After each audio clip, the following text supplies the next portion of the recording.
about some of the trends you're seeing, capacity demands here in Europe? So I think one of the big changes that we've seen recently is we're certainly getting a lot more demand from the web-centrics, the high growth, mega growth companies. We're seeing their demands exceeding what was traditionally in the market with the carrier and wholesale markets.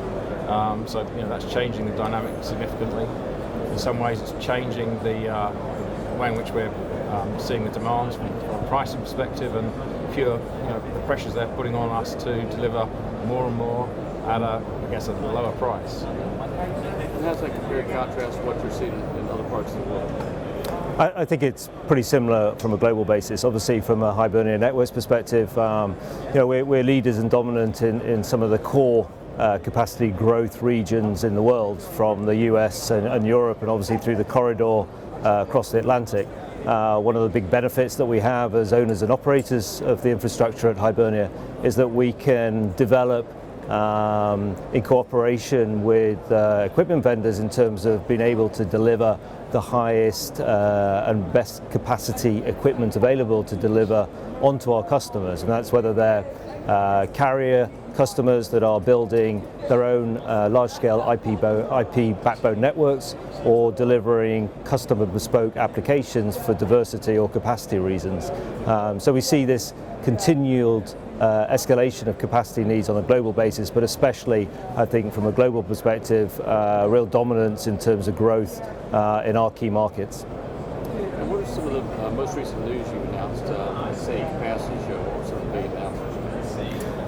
Yeah, so one of the major items that we're very proud of is that we launched the new Express cable system back in the middle of September. That's getting great traction within the market, seeing a lot of uptake and a lot of interest in what we've delivered there. The news at the capacity event was that we actually won 2 awards there.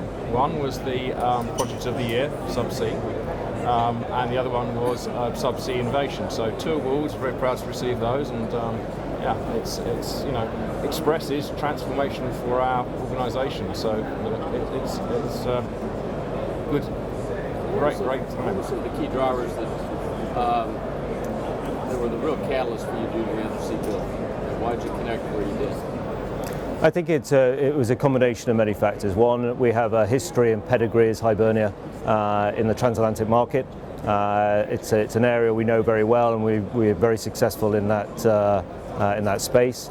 It also combines real drivers from the different verticals that we focus on at Hibernia Networks. So our financial, media, wholesale and web-centric markets, all capacity and latency and diversity driven.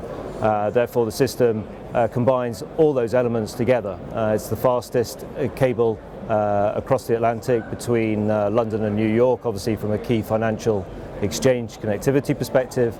It has the capacity capabilities for 100 gig plus for delivering web-centric and carrier solutions, and also even from a media perspective, where diversity, 100% uptime is absolutely critical. The new Express route adds a third wholly owned transatlantic system that we can deliver absolute diversity across the Atlantic on. Talk a little bit about your presence in Europe in terms of capacity, POPs, fiber networks, that sort of thing. Europe's a huge market for us, and we've grown very substantially, certainly over the last 6 years. We were very much known in the early days with the unique routing capabilities that we had from the US into the island of Ireland, from Ireland onto the UK and into Western Europe.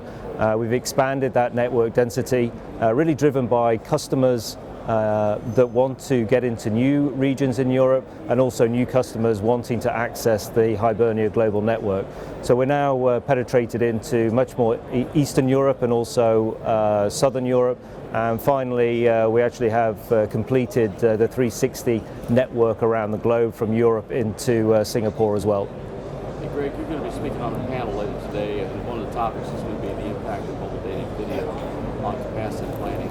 Sure. How do you keep up with the dynamic nature of mobile data and video?